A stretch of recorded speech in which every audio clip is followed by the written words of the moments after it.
David, you got the whole financial sector up 7. You got the whole energy sector up 12. Is this an overreaction, or is this a legitimate response to news that we've literally waited most of the year for?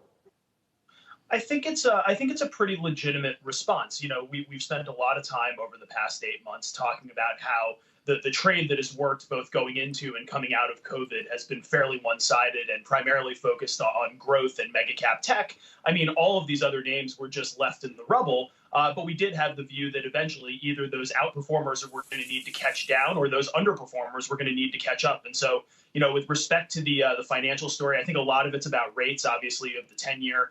Pretty significantly higher here on the day. The energy story, I think, is just more of a beta trade, less bad news, more clarity about the direction of travel, lifting those more cyclical parts of the market, which have obviously been so beaten up over the course of the year thus far. Greg, how would you separate what is tactical for the most part and what is sustainable if you're going to buy today and hold for the medium term here?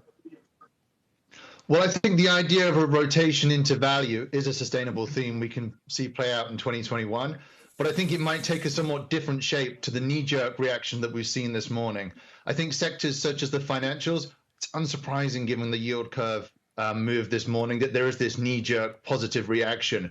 But there's a big question mark for us as to whether that can be sustained in an environment where we do see yields as very much capped by the Fed. So we think some of the other parts of the cyclical world, such as the industrials or some of the infrastructure plays, could fare a little better in the medium term. This is kind of rational, but one of the things I don't get, look at Peloton, it's down 14.5% right now. I mean, what? People think everybody's going back to the gym tomorrow? Because, David, this vaccine news is out today. I don't see how that necessarily makes sense unless there's the belief that Peloton was just trading on sentiment. No, I think it's a fair point.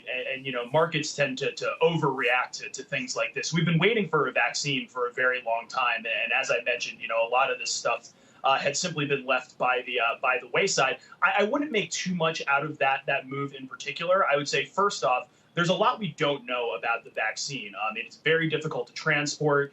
Multiple doses are required. And so now getting into the logistics, I think, you know, we have the bird in hand, but figuring out how to deliver it is going to be a completely different story. And I would go a step further and say, you know, consumer preferences haven't done a 180, but consumer preferences have changed, and we've gotten better at working from home, working remotely, not necessarily going to the gym if we want to get some exercise. And so I wouldn't really put a whole lot of credence into that move today. I think that there are broader structural forces at play, which will continue to support these tech-oriented and consumer-oriented names going forward.